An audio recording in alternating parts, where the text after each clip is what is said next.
Bueno, buenas noches a todos. Vamos a presentar al disertante Pablo Federico Vitar Marteau. Nacido en San Miguel de Tucumán, el 20 de junio de 1964, casado con 4 hijos. De 1999 hasta la fecha de hoy es miembro del directorio de FASTA, como director de Desarrollos Institucional y Asistencia. Desde el año 2008 hasta la actualidad es vicerrector de Asuntos Económicos de la Universidad de FASTA. Desde el año 1999 es presidente de la Mutual Oscar Carlos D'Agostino. Llevó adelante actividades al servicio en la Municipalidad de General Pueyrredón de Mar del Plata. Del 2010 al 2014 fue secretario del programa del BID. En 2010 a 2013 fue asesor del Directorio de Obras Sanitarias de Mar del Plata, Batán. De 2006 al 2010, director de la Unidad Ejecutora Municipal, contratado por el Programa de Naciones Unidas para la Gestión Integral de Residuos Sólidos Urbanos. En el año 2001 fue secretario de Economía y Hacienda de la Municipalidad de General Pueyrredón. Aclaramos que el municipio de General Pueyrredón es el 6º municipio del país por presupuesto y el de mayor presupuesto de la provincia de Buenos Aires. En el año 1992 fue delegado rectoral a cargo del decanato de la Facultad de Ciencias Económicas de la Universidad de FASTA, en la etapa fundacional, participando en la consolidación del proceso de armado de la carrera de contador público y administrador de empresa. En el año 1992 fue designado como miembro del equipo fundador de la Universidad de FASTA, participando en el planeamiento y lanzamiento de la Universidad FASTA en Mar del Plata. Cursó los estudios primarios en el Colegio Salesiano de Tucumán, estudios secundarios en la Escuela Nacional de Comercio número 1, egresó de Contador Público Nacional en la Universidad del Norte Santo Tomás de Aquino. Como estudio de posgrado, obtuvo la diplomatura por la Universidad de Barcelona en estudios avanzados de filosofía y el doctorado en humanidades y ciencias sociales por la Universidad Abad Oliva, también de Barcelona, España. Bueno, Pablo, verdaderamente un lujo tenerte con nosotros y bienvenido a este humilde espacio que llamamos Federico Sanam, en referencia a nuestro patrono y al precursor de la doctrina social de la Iglesia según Juan Pablo II. Bueno, muchas gracias, Andrés. En realidad el agradecido soy yo. Es un gusto siempre estar entre amigos y compartir un espacio de pensamiento, amical, intercambiar. Quiero decirles que yo soy un hombre fundamentalmente de acción. Me ha tocado toda mi vida, desde muy joven, al haber terminado la carrera de contador, le pedí al padre Fosbury que quería hacer un posgrado. Y me dijo, bueno, era el año 88, me dijo, esperemos un poquito, estamos en una crisis argentina. Ya había crisis en el año 88, les quiero aclarar, no es una cosa nueva. Y me dijo, esperemos un poco y en lugar de hacerlo en Buenos Aires, lo haremos en Europa, llegado el momento. Bueno, después me tocó todo el crecimiento de FASTA y todas estas acciones que ustedes han escuchado que me ha tocado hacer, tanto en FASTA, como servir en el servicio público y en obras, digamos, de voluntariado, de asistencia social, siempre desde la perspectiva desde la institución, digamos. Yo siempre he estado en la institución, he salido para acompañar algunos proyectos muy lindos para la ciudad, pero no he participado activamente, partidariamente en la política, sino al servicio, siempre digo, de poder cooperar en lo que se pueda. Bueno, se dio la oportunidad de poder terminar el doctorado y bueno, me dediqué a estudiar este tema porque tiene que ver fundamentalmente con uno de los principios fundantes de la cultura católica, según define el padre Fosbury. Pasamos.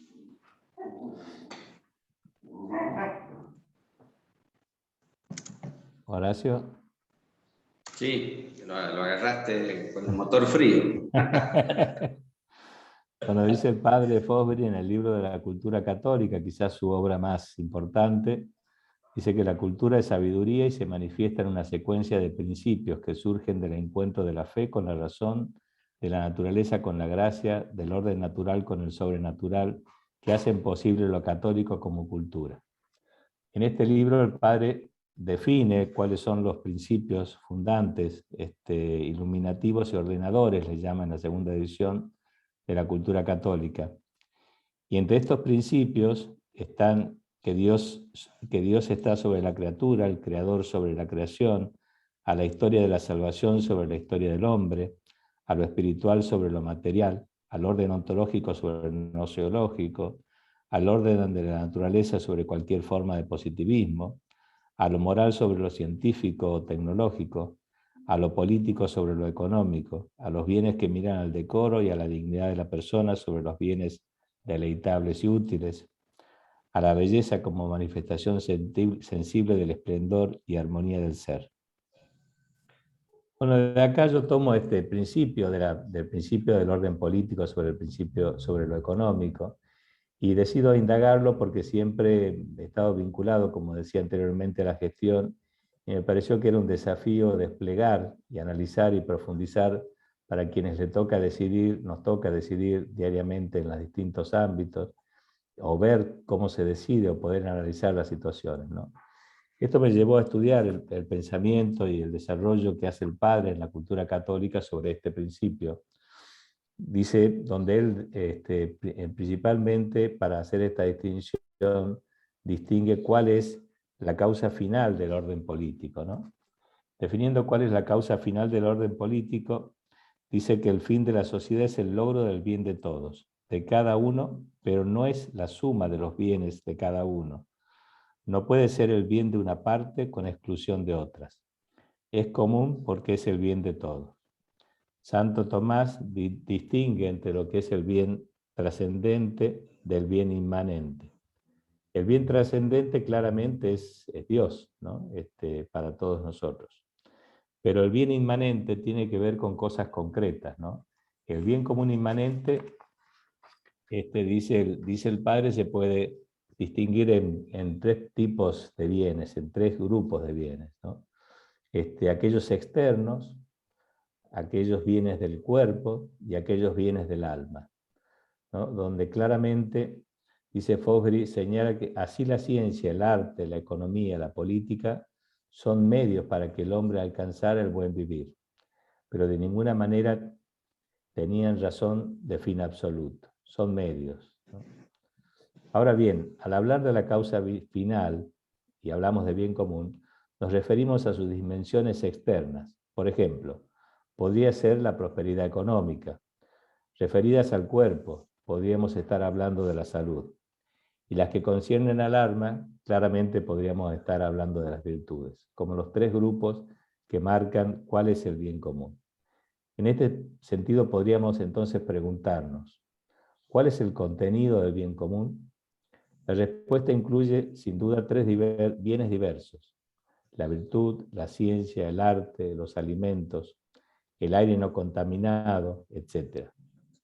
Y esto entonces nos permite advertir que el bien común existe y probablemente, como suele suceder en otros aspectos de la vida, lo percibimos sobre todo cuando con más claridad cuando está ausente o bien está en riesgo de perderse. Esto es muy importante, digamos, ¿no? Primero distinguir los tres grupos que hacen al bien común, este tema de los bienes materiales, los bienes de la salud y los bienes del alma. Y a veces la forma de distinguir el bien común es cuando está ausente o cuando está en riesgo de perderse. Esclarecer la cuestión que nos interesa específicamente, es decir, la relación entre la política y la economía, en el contexto de este paradigma, se advierte claramente que la economía es de carácter instrumental de los bienes, que deben ser puestos al servicio del bien común del hombre. Es decir, el bien común del hombre y la política están vinculados a la ética, y la economía, en tanto esté orientada al bien común, evidentemente está orientada a la ética y está al servicio instrumentalmente para conseguir ese fin. Finalmente, sobre el tema del bien común, dice el padre, hay 3 reflexiones. La primera propuesta del bien común como fin de la sociedad política, esto me refiero al uso sobre todo del término bien común, ¿no? En la política a veces, en la sociedad política se dice bien común y debe ser entendido como una idea de nuestra inteligencia, que como una expresión puede ser vacía de contenido en el uso del lenguaje, ¿no? A veces en la política se habla de bien común como una cosa abstracta, y el bien común es una cosa concreta, que hace a cualquiera de estos 3 grupos claramente distinguibles dentro de los bienes. Entonces el discurso político, cuyo significado queda a consideración del receptor, es un discurso político abusivo de la palabra del bien común, del concepto de bien común, y frente a esta posibilidad afirmamos que el bien común es real, es un bien que incluye todos aquellos que se corresponden con la dimensión de lo humano. La segunda posibilidad que ocurre en la política es que si se pensara que el bien común es la perfección, por ello imposible de lograr, entonces no valdría la pena intentarlo. Frente a esta tentación es importante distinguir 2 niveles de consideración. El de la perfección completa, cuando se refiere a la finalidad total, y los grados diferentes de realización de cada sociedad. Puede realizarse de su bien común. En este sentido, es preciso recordar que siempre hay grados de posibilidad de perfección, y el bien común es una realidad a lograr.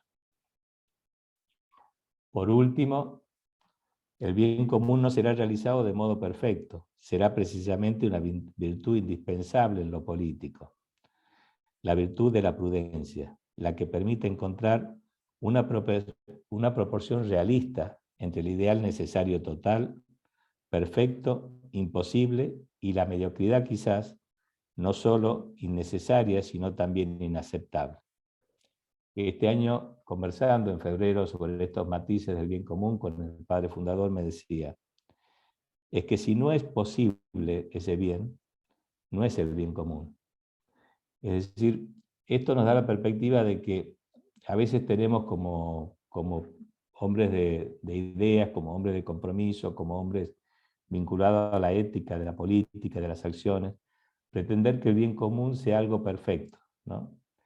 Y el bien común tenemos que tener conciencia que hay un grado de perfección alcanzable, y nosotros tenemos que propender en el espacio que nos toque ese bien común alcanzable. Eso requiere un esfuerzo, un compromiso, un discernimiento, y también el evitar la caída de la tentación del decaimiento, ¿no? De aquello de esperar que pueda ser perfecto. Bueno, aquello perfecto, si es perfecto y es inalcanzable, no es bien común. Hasta donde yo pueda alcanzar en mi espacio a realizar el bien en estos 3 sentidos que marcábamos, ya sea en los bienes externos, ya sea en los temas de la salud, ya sea en los temas del alma, debo propender a hacer el esfuerzo por trabajar por ese bien común. Porque hay un bien común posible, siempre hay posibilidad de un bien, ¿no? Este concepto me marcó mucho en el pensamiento a partir de estas distinciones que hace el padre. En la segunda parte de la tesis trabajé sobre los distintos paradigmas, pensando que fundamentalmente algo que, y no voy a entrar en los paradigmas porque me parecería que sería alargar y no ir a lo central, justamente tiene que ver que en cada paradigma, el paradigma liberal y el marxista, parte de una idea, de una concepción de la política o del fin último del bien común, y de la concepción del hombre, que justamente es lo que lo hace distinto a la percepción de la doctrina social y a esta caracterización de la cultura católica que dice el padre fundador. ¿Por qué pasa esto? Porque esa relación implica la mirada desde de la economía y de la política, desde el liberalismo, del marxismo. En el caso del liberalismo parte de que el tema de la libertad es previa a la constitución social, digamos, ¿no? En la cultura clásica y en la doctrina social parte que el hombre trabaja y construye una sociedad a partir de una mirada de bien común y de construcción de la sociedad, contemplando las características del hombre como un ser social. En el liberalismo, en cambio, con todos sus matices, y permítanme esta simpleza para definirlo, en el liberalismo se da la particularidad que se ve al hombre como el hombre se ve a sí mismo con una libertad que es previa a su constitución social y que tiene una carrera desmedida por crecer, por tener, digamos, centrada en sí mismo, ¿no? Este materialismo, parecido, aunque a veces uno pueda creer que son totalmente contradictorios al marxismo, que también tiene una visión materialista de la vida del hombre, con la diferencia que el marxismo tiene una posición de combate permanente, ¿no? Es decir, quien tiene el poder, ya sea lo político, ya sea lo económico, ya sea inclusive la iglesia y las instituciones, para el marxismo son la estructura y el pueblo es la infraestructura que lucha contra esa estructura dialécticamente por algo que no puede conseguir, ¿no? Entonces, estas visiones evidentemente son contradictorias a la visión social del hombre. Podemos ir a matices y hoy en día está muy en discusión si el liberalismo está muy cerca de la doctrina social y es cierto que pueden tener puntos en común. Ahora lo que no tienen en común es la mirada del hombre, ¿no? Entonces, ni uno como católico, ¿qué nos pide el Papa Francisco? No estamos para juzgar, estamos para tirar puentes. Pero también estamos para no confundirnos, ¿no? Es decir, bueno, tiramos puentes. Para construir hay que hacer puentes, ¿no? Quien actúa en política, quien tiene vocación, inclusive quien trabaja en la universidad o en la empresa, bueno, esta actitud que nos pide el Papa de extender puentes y de extender las manos, sí nos obliga claramente también a discernir cómo actuamos y qué pensamos y cómo somos, ¿no? Entonces, tomé los paradigmas simplemente en la tesis para hacer ese discernimiento. Para finalmente dirigirme a lo que nos parece central, y nos pareció central cuando trabajamos tanto como director de tesis como conversando con el padre fundador, sobre entender la doctrina social de la Iglesia desde los principios de la doctrina social, ¿no? Entonces, ¿voy muy rápido o estamos bien? Sigo adelante. Vamos adelante, Horacito.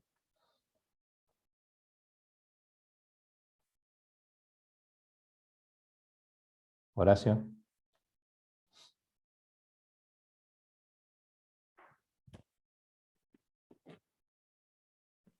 Es un delay que tiene la computadora. Ahí está. Dice Benedicto XVI, el principio, el sujeto y el fin de todas las instituciones sociales es y debe ser la persona humana, la cual por su naturaleza tiene absoluta necesidad de la vida social, ¿no? Esta es la distinción que hacíamos principalmente de la visión del marxismo y del liberalismo, y que tiene parte de una idea distinta de visión de la cultura católica, y es lo que le hace equivocarse en el tránsito, ¿no? El equivocarse o transitar de una manera distinta, digamos, ¿no? Sin hacer juicio de la equivocación. Pasamos una más, Horacito, por favor.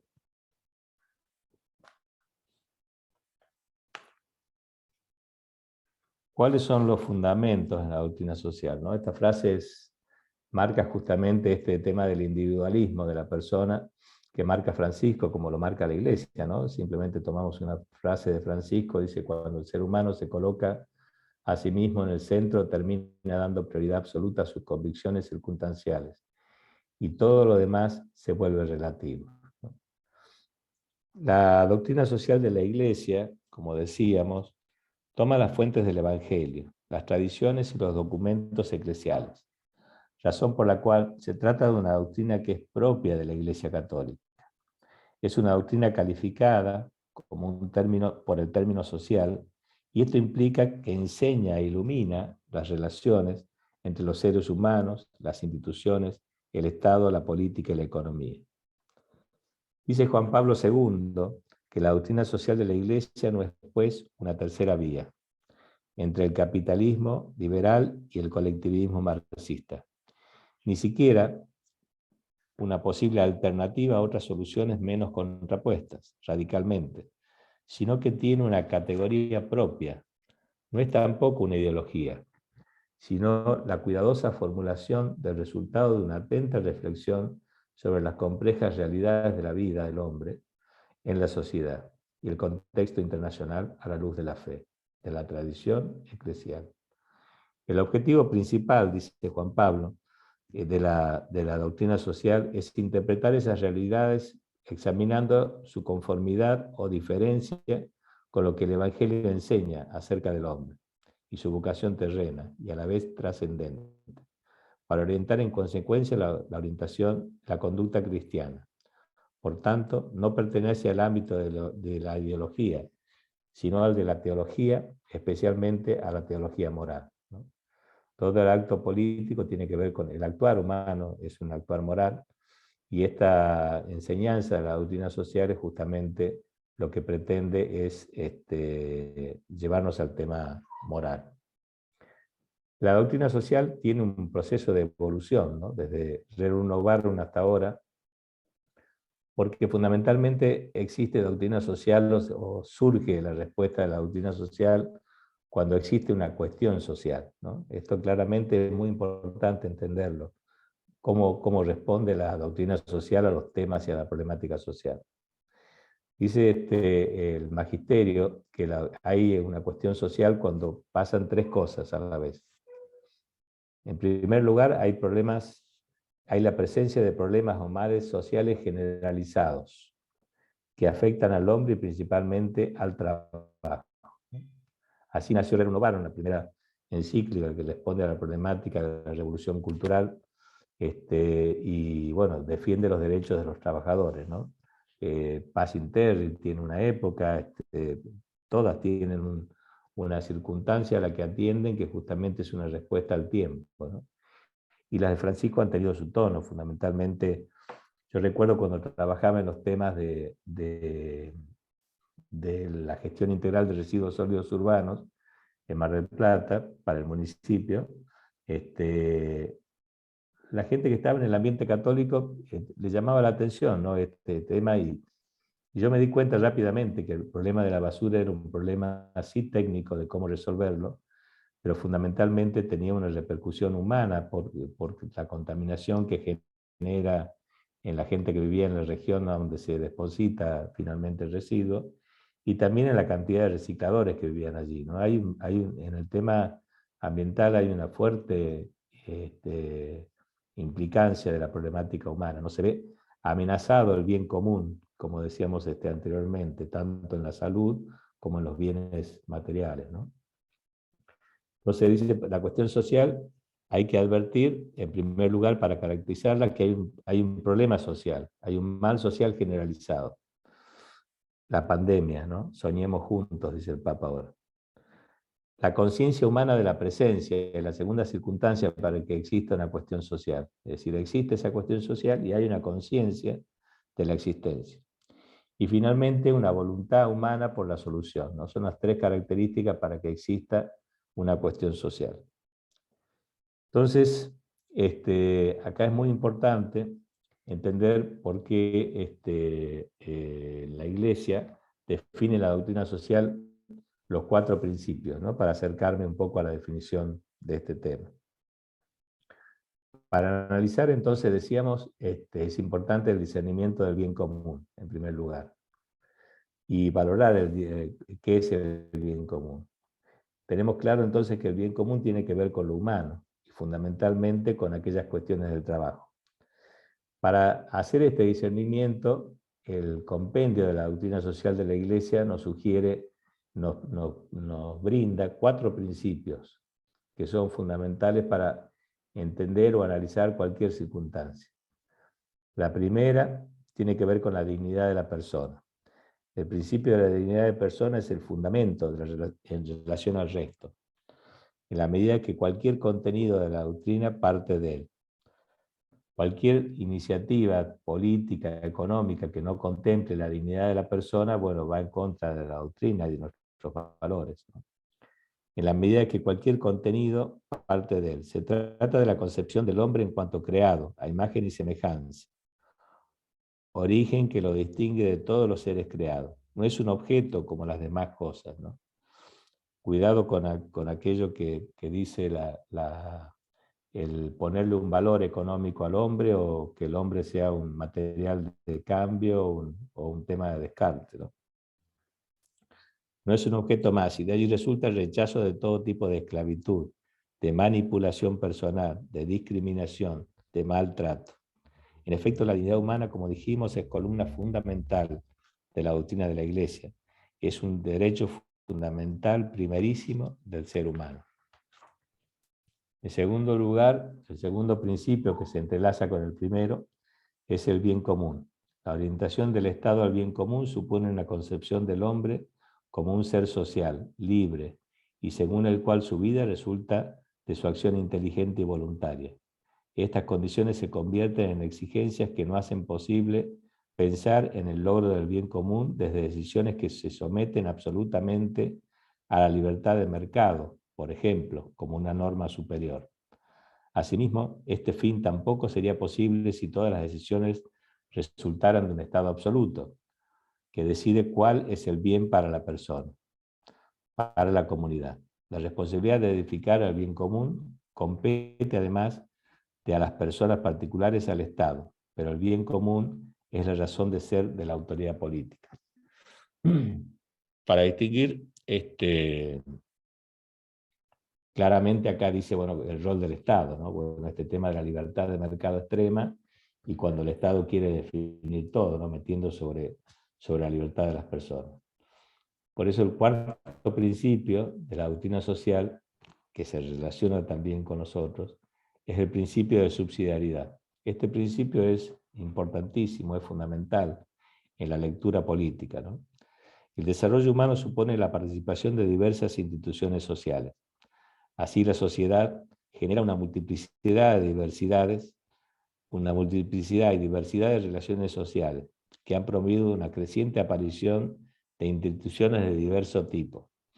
Sin duda, esta situación responde al principio básico del orden social cristiano, que es preciso hacer presente en este punto y claramente enuncia el Concilio Vaticano II, cuando dice que el principio, el sujeto y el fin de todas las instituciones sociales es y debe ser la persona humana. Las instituciones, incluido el Estado, y aún la misma institución religiosa como la Iglesia, desde el punto de vista del fin trascendente de la persona humana, se constituyen como medios. Es necesario un equilibrio entre la subsidiariedad y el bien común. El Estado no debe intervenir, justamente lo que decíamos recién, por sobre las instituciones, que sean capaces de hacerlo por sí mismos, ni por sobre las personas que sean capaces de desarrollarse a sí mismos. El Estado en todo caso acompaña, ayuda, desarrolla, promueve, impulsa. Ese es el rol del Estado. Finalmente, un principio muy importante que tiene que ver con estos tiempos que vivimos, que es el principio de solidaridad. El principio de solidaridad tiene un doble sentido, ¿no? El sentido personal, el sentido institucional, y un sentido más importante que es la solidaridad entre los estados, ¿no? Que es una cuestión muy difícil de lograr.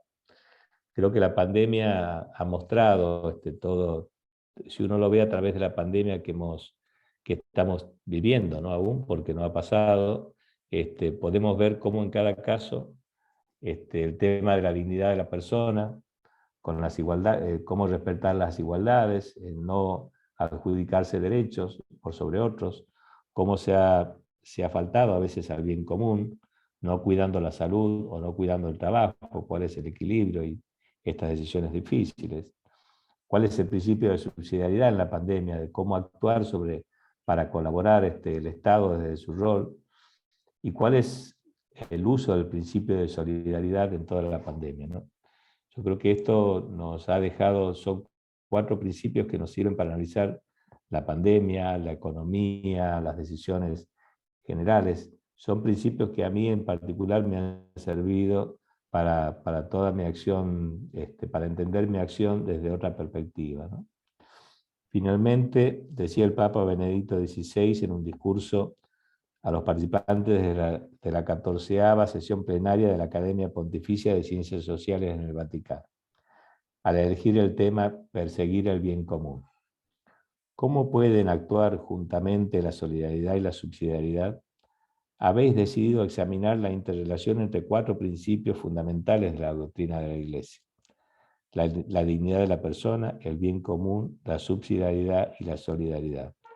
Estas realidades claves que emergen del contacto vivo entre el Evangelio y las circunstancias sociales concretas ofrecen un marco para considerar y afrontar los imperativos que la humanidad tiene ante sí en el alba del siglo XXI, como reducir las desigualdades en la distribución de los bienes, ampliar las oportunidades de educación, fomentar el crecimiento y un desarrollo sostenible, y a la vez proteger el bien común. Muchas gracias. Bueno, muy bien Pablo, excelente la disertación, el uso de la terminología, el vocabulario, la precisión. La verdad que uno te escuchaba y se sorprendía, y era muy satisfactorio poder escuchar con tanta precisión temas que son muy difíciles y que a veces escuchamos campanas de toda índole. Entonces es muy valioso este aporte. Ahora abrimos el diálogo para los que quieran formular alguna pregunta, si se animan a hacerlo hablando o si quieren escribir en el chat alguna pregunta, si no se animan a hablar. Está abierto el micrófono para intercambiar.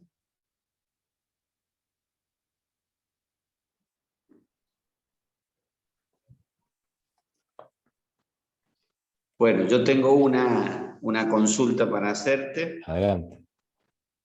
Dado el ámbito católico en que estamos, si la presencia del pecado consiste en el sustento de mayor debilidad para aplicarse la doctrina social de la Iglesia abiertamente, digamos.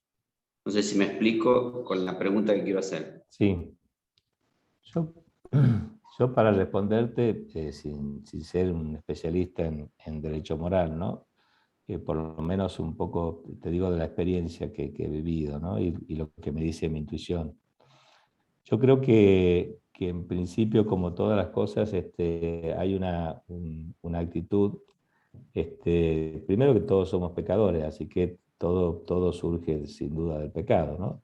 Así que en eso no podíamos errar. Pero creo yo que, por lo menos por eso insisto con la importancia de estos principios que son básicos, aunque son profundos y es necesario revisarlos, porque entender claramente qué es el bien común, ¿no? Y entender bien claramente cuáles son los principios de la doctrina social, nos obliga a un modo de discernimiento. Por eso digo que es muy importante entender que el liberalismo, el marxismo y las ideologías hacen una mirada desde la idea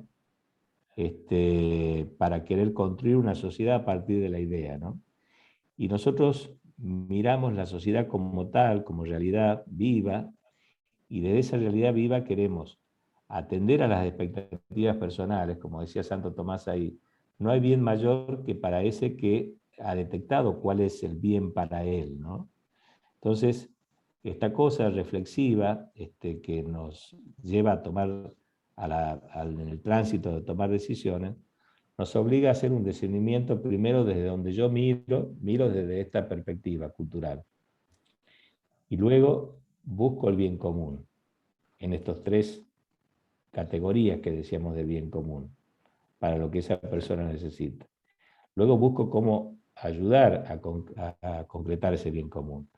Pero cuando uno parte de una idea equivocada, parte de que el hombre tiene una carrera desenfrenada por crecer y lograr objetivos, bueno, por ahí, si la carrera desenfrenada por crecer y lograr objetivos nos hace olvidar de la dignidad de otra persona porque lo pasamos por arriba, para ganarle un negocio o para tomar una decisión política que nos convenga, si nos hace olvidar del bien común o del principio de solidaridad.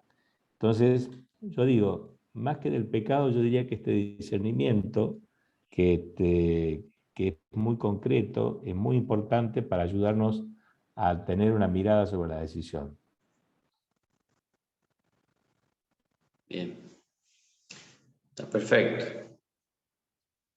Y hago otra pregunta en relación a esto, ya por si alguien quiere sumarse.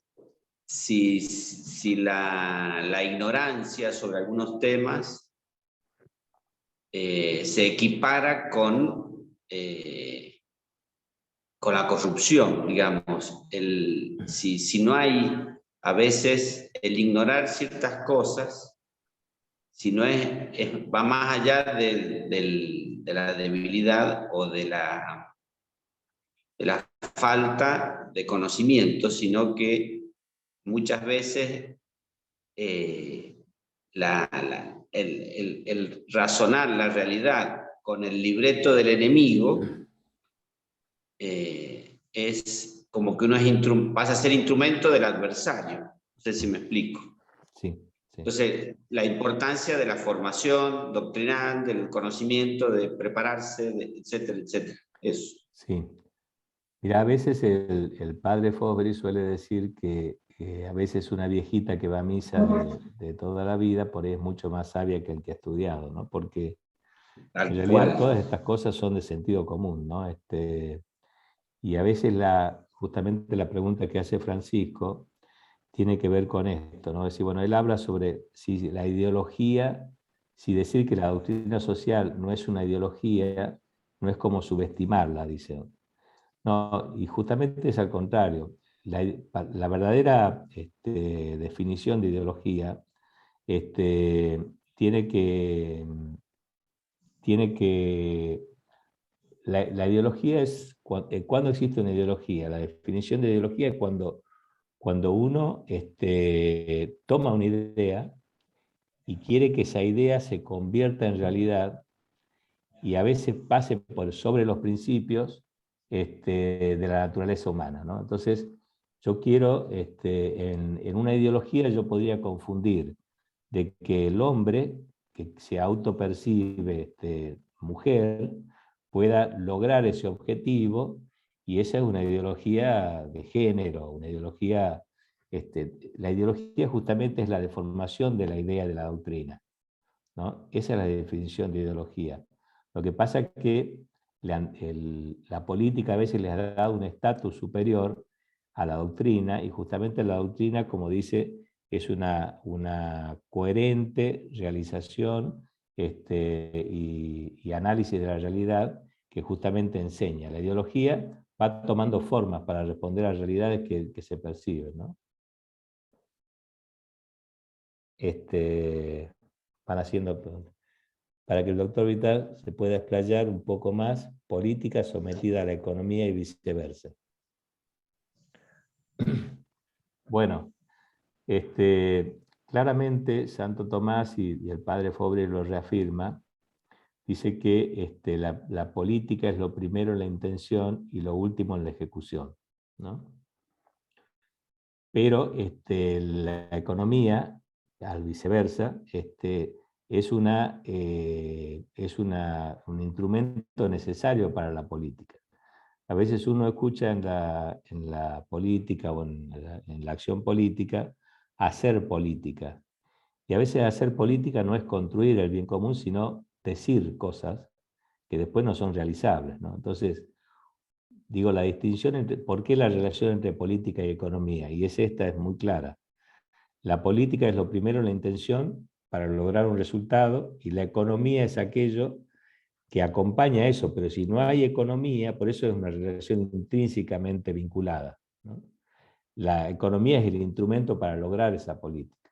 Este es el tema. Ahora, cuando lo que prima es la economía por sobre la política, y bueno, es lo que nos pasa de alguna manera, y es la segunda parte de la tesis que no estamos hablando acá, pero sería para otro tema, y para seguir estudiando, es la inversión de la economía. Yo hago un análisis en la tesis sobre la década de 90, donde planteo un poco el consenso de Washington y cómo Argentina entra totalmente a aplicar el consenso de Washington y se convierte por sobre Inglaterra en el país de mayores privatizaciones del mundo. Es decir, la empresa que es el país que más rápidamente hizo las privatizaciones para lograr un equilibrio fiscal que sirvió en un plazo determinado a la gente que logró tener un monto de indemnización, se la gastó en poco tiempo y toda esa reconversión no fue sustentable, ¿no? Entonces, y después hablo de la globalización, ¿no? Cómo juega el poderío económico internacional en las decisiones de cada país y en cada región. Bueno, acá hay todo un tema de la prioridad de la política sobre la economía, ya no desde el punto de vista doctrinal, sino desde el punto de vista real, en la política argentina y en la política mundial, ¿no? ¿Cómo aplicar los principios de la doctrina social de la Iglesia en un mundo alejado del humanismo? Y esto es muy claro. Dice el Papa Francisco en Soñemos Juntos, que cuando uno ve la cantidad de cosas que hay para hacer, se apabulla, ¿no? Esta palabra que entendemos nosotros los argentinos, no sé si se usa mucho en muchos lados, pero y él que dice, primero empezar por uno mismo, digamos, ¿no? ¿Cuál es el proceso de transformación? Bueno, empezar por transformarse a uno mismo. Y segundo, aplicar aquellos principios que tengan a nuestro alcance. Nosotros tenemos a nuestro alcance los principios. Es decir, seamos capaces de buscar de qué manera aplicarlos. Si yo trato dignamente a los miembros de mi familia, trato dignamente a mis compañeros de trabajo, construyo el bien común en el espacio donde estoy, soy solidario con mis compañeros y mis hermanos, promuevo planes y programas solidarios en la sociedad donde estoy inmerso, participo activamente de algún espacio para hacer el discernimiento y aportar ideas para construir el bien común. Estas preguntas son las que sugiere hacerse Francisco, de ir, salirse de uno mismo e ir a la periferia, le llama él, pero no a la periferia social, digamos, del barrio marginado. Es salirse de uno mismo para ir al otro. Es decir, bueno, ¿qué le pasa a Francisco, a Mica, a Mirta, a Laura, a cada uno, ¿no? Y en cada lugar donde estoy? ¿Cómo construyo desde ahí, desde el espacio que me toca? Porque acá está la tentación de pensar que el bien común, insisto con esto, es muy importante, que el bien común es algo ideal. Vamos a alcanzar el bien común como estamos. No, ese es el cielo, ese es para después. Pero el bien común donde estoy siempre es posible hacerlo. El bien común realizable, digamos, ¿no? Dentro del espacio que me toca. Y esa es la actitud cristiana combativa de animarnos a construir ese bien común posible.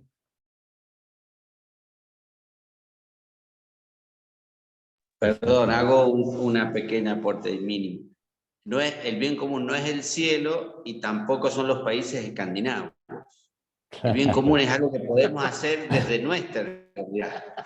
Y ese es el desafío. Exactamente. Nos pasa mucho esto, es decir, yo escucho, hay dos cosas que me escucho con frecuencia y hacen mal, ¿no? A muchas familias que le hablan mal a sus hijos del país donde vivimos, ¿no? Perdónenme las damas, ¿no? Este país no tiene salida, ¿no? Y bueno, cuando uno repite esto muchas veces, bueno, en casa nos acostumbramos a hablar del país de esta manera, ¿no? Que no con esta manera de todo lo que se puede hacer, siendo consciente que tenemos limitaciones, que tenemos corrupción, que tenemos problemas. No es la actitud cristiana esta de estar quejándonos de todo, ¿no? Entonces, me parece que ahí hay una cosa a corregir. Y lo otro, eso tenía que ver con este tema del bien común posible, ¿no? Decir, bueno, de quejarnos del país. Y lo otro es decir, no, porque en Alemania vos pones un botón, pones una ficha, sacás el diario, nadie se roba el diario, Y bueno, pero pasa eso. El colectivo no te controla el boleto, porque allá no hay inspectores de cortar boleto. Bueno. Y bueno, acá sí pasa eso. Y tenemos otras virtudes. No es un drama que haya un botón, una ficha para sacar el diario.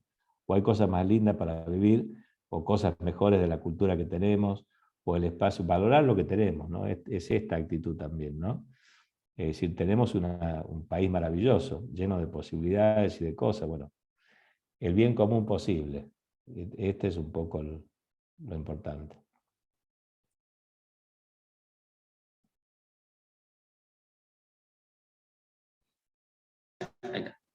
Perdón, quisiera preguntarte...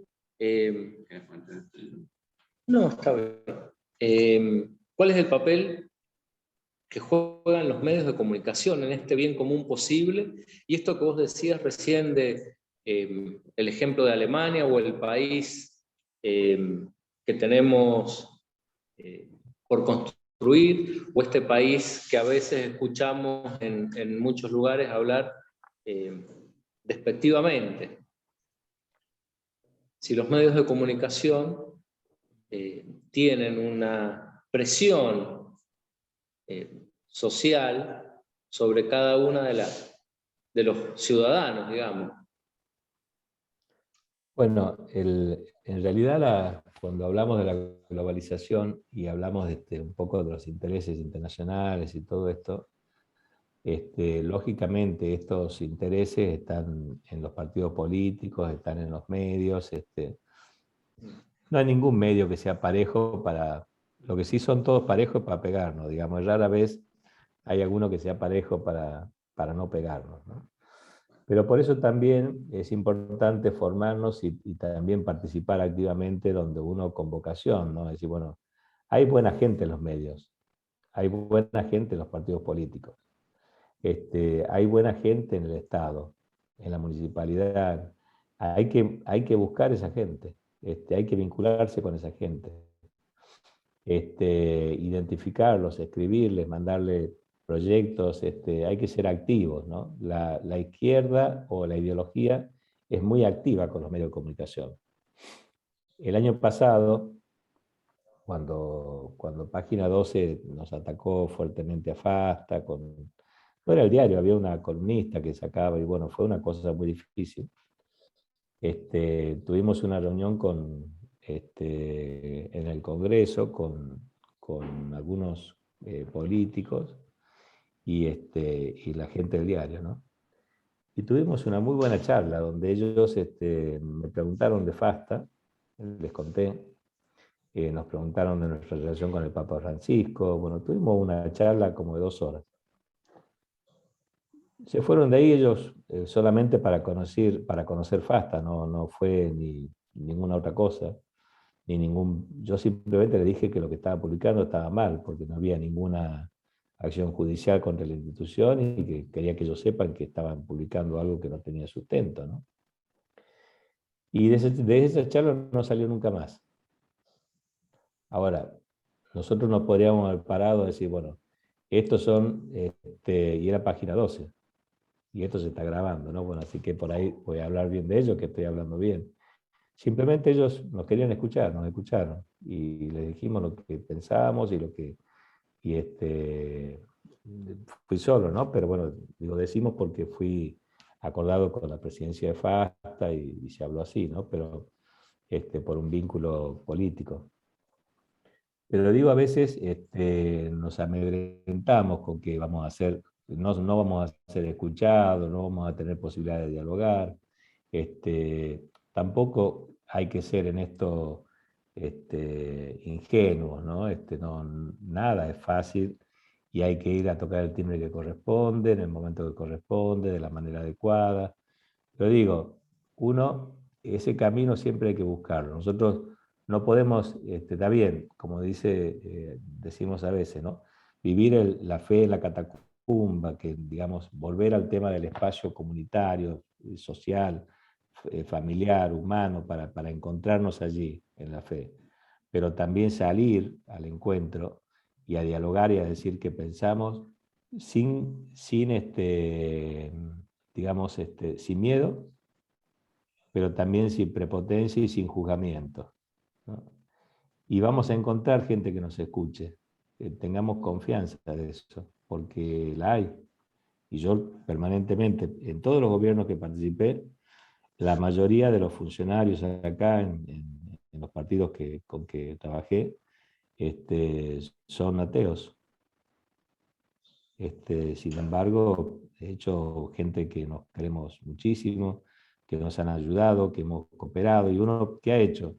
Cooperar gratuitamente. Ahora, claro, si te toca actuar en política, tenés que comportarte adecuadamente, tenés que ser recto en intención, no tenés que tener dobleces, no te tenés que agachar, no tenés que hacer macanas, y si te equivocas, pedir disculpas, y a veces soportar una ironía sobre la cosa.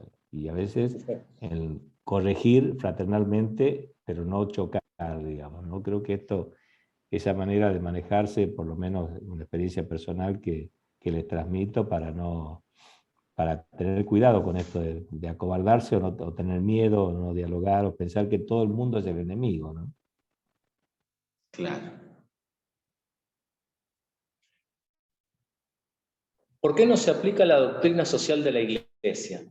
Falta de educación, pérdida de valores. ¿Cómo lo mejoramos? Su pregunta, perdón. Dice Francisco Rosomando. Bueno, yo creo, Francisco, que vuelvo, ¿no? Que cada uno primero tiene que pensar, hacer un mea culpa y pensar por qué no la aplicamos o en qué no la aplicamos. Segundo, creo que hay batallas que la Iglesia ha instalado. Nosotros no hemos hecho acá y no es el lugar, pero creo que de Rerum Novarum, donde se plantea el problema del trabajo, después rápidamente la Iglesia advierte sobre el crecimiento del marxismo, que es la reacción al problema de la, de la revolución industrial, advierte claramente sobre el marxismo, después interviene en el tema de la paz y de la guerra. Bueno, la Iglesia permanentemente ha estado diciendo, y muchos laicos y curas se han comprometido con esto, ¿no? Y la Iglesia, bueno, es cierto que la ideología en este momento está creciendo fuertemente. Bueno, creo que en eso no hay que perder la esperanza, pero yo creo que en muchos lados se aplica. Hoy, bueno, no sé si han leído la Nación de esta mañana, Xi Jinping, el presidente chino, anunció que va a retirar todas las inversiones en la explotación de carbón, que es el principal inversor en carbón en el mundo, ¿no? Para ir hacia las energías limpias. Bueno, esto me parece que es una batalla que ha iniciado el Papa Francisco con mucha virulencia, y me ha tocado participar en distintos eventos de Laudato Si, donde hay más universidades nacionales que católicas. Y claro, ha generado un compromiso mundial con este tema, ¿no? Me parece que ha sido inteligentísimo, oportuno. Uno podrá decir, también tenemos la tentación de caer, bueno, ha hecho afirmaciones técnicas el Papa que no son tan exactas. Bueno, ¿qué querés? La política es así, digamos. No. Yo no le voy a tomar examen. Ahora, hoy leer que Xi Jinping ha decidido no invertir más, China no va a invertir más en tema de carbón y va a ir a energías limpias, me parece que a mí me impactó, la verdad que me impactó. El principal inversor en el mundo. Claro. Muy bien. Bueno, ahí aparece otra pregunta, no sin antes decir que Laura nos hablaba de la carta de Ogneto y de una cita bíblica también. Bueno, un poquito hablaste de la carta de Ogneto en tu respuesta anterior, pero si te querés explayar sobre ella.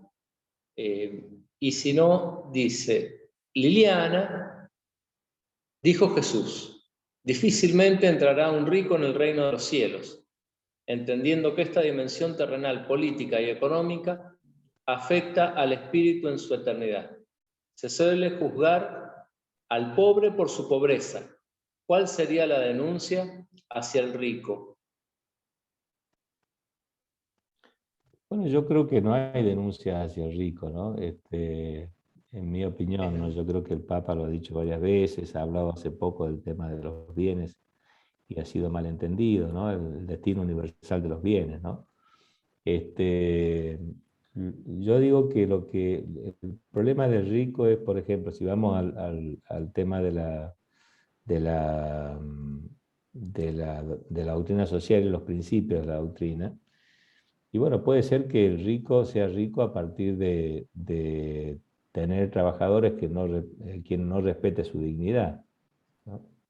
O podemos tener un empresario que está por ser beatificado en Argentina porque justamente ha tenido una actitud de respetar la dignidad de sus trabajadores, ¿no? Decir, bueno, yo creo, ¿cómo aplico yo los principios, cómo respeto la dignidad de la persona, cómo trabajo para el bien común, cómo soy solidario y entiendo la solidaridad, cómo me comporto?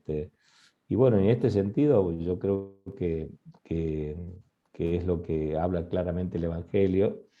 Y Jesús dice, bueno, yo he venido a buscar a los pecadores, no a los que están salvados, ¿no? Y bueno, creo que el rico tiene más tentaciones que el pobre, ¿no? El pobre no tiene, como dice nuestro amigo Abel Albino, ¿no? El pobre es pobre en todo, dice, no es pobre en alimento, es pobre en amigos, es pobre en estudio, es pobre en capacidades, es pobre en relaciones, es pobre hasta en chistes, ¿no? Y bueno, creo que el pobre por ahí en su sencillez tiene una vida, un camino distinto. Que no quiere decir que ser pobre sea el camino, quiero decir que ser virtuoso es el camino, ¿no? Y que lo económico no pese por sobre lo espiritual. Y ahí claramente los principios del padre de Fosbury está claramente la importancia de los bienes, ¿no? Los bienes del decoro por sobre los bienes que define él como no esenciales, ¿no? Así que yo no creo que la Iglesia no habla contra el rico, creo que habla, digamos, advierte que él tiene más tentaciones, ¿no? El que es rico tiene más tentaciones y más posibilidades de hacer macana. Así como yo digo también, el tipo que es más inteligente, y lo he visto en la política, es el tipo más capaz de hacer más bien y más capaz de hacer más macanas, ¿no? Y bueno, es así. Laura nos pregunta también, te pregunta Pablo, y la actitud de San Pablo en Atenas como actitud apostólica.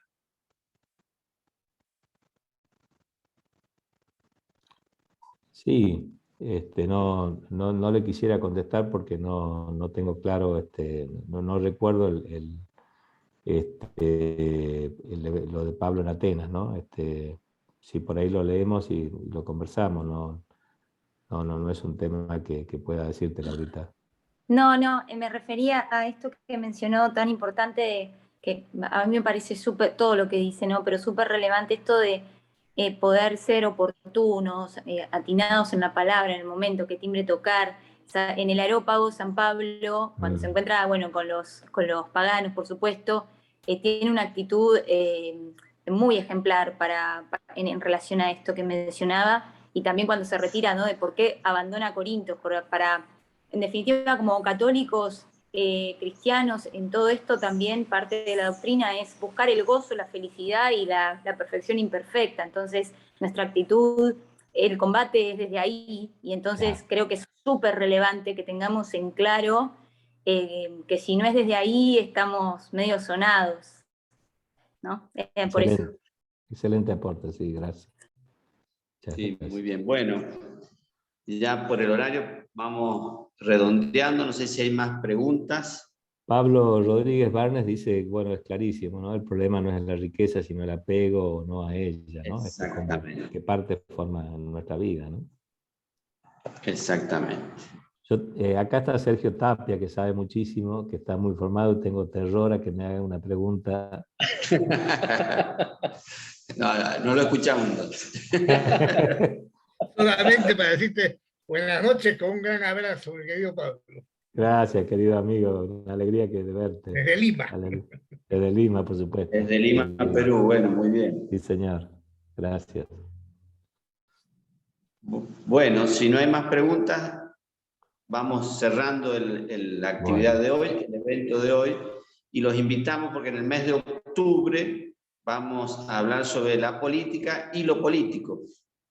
Y el que va a hablar sobre ello es el profesor Oscar Rivero, que está presente acá entre nosotros. Excelente. Él es docente universitario, investigador de la Universidad Nacional de San Juan. Así que, Oscar, si quieres decir algo brevemente, o lo dejamos directamente para la exposición, como quieras.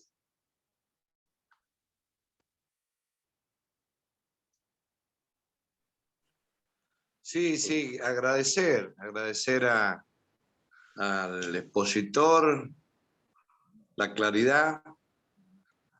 Es un tema muy rico, muy complejo, y me parece que muestra en su pensamiento una vivencia real en el mundo, digamos.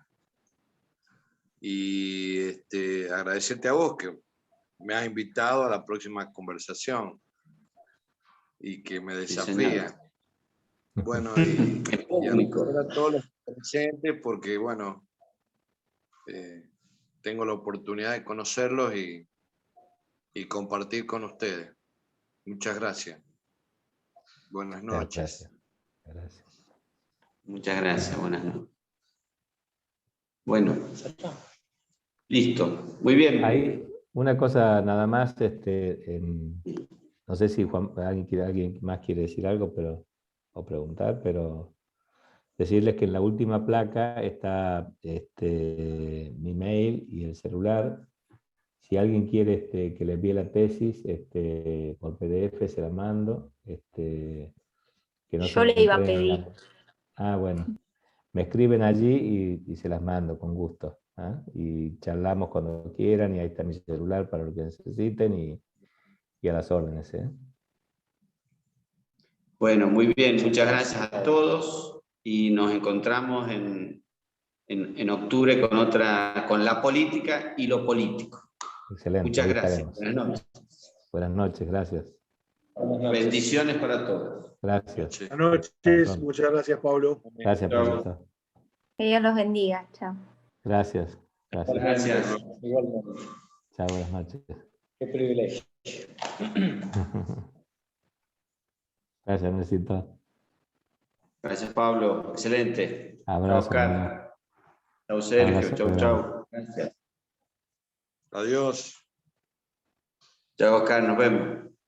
Chao. Nos vemos, hermano. Chao, Oscar. Un abrazo. Adiós.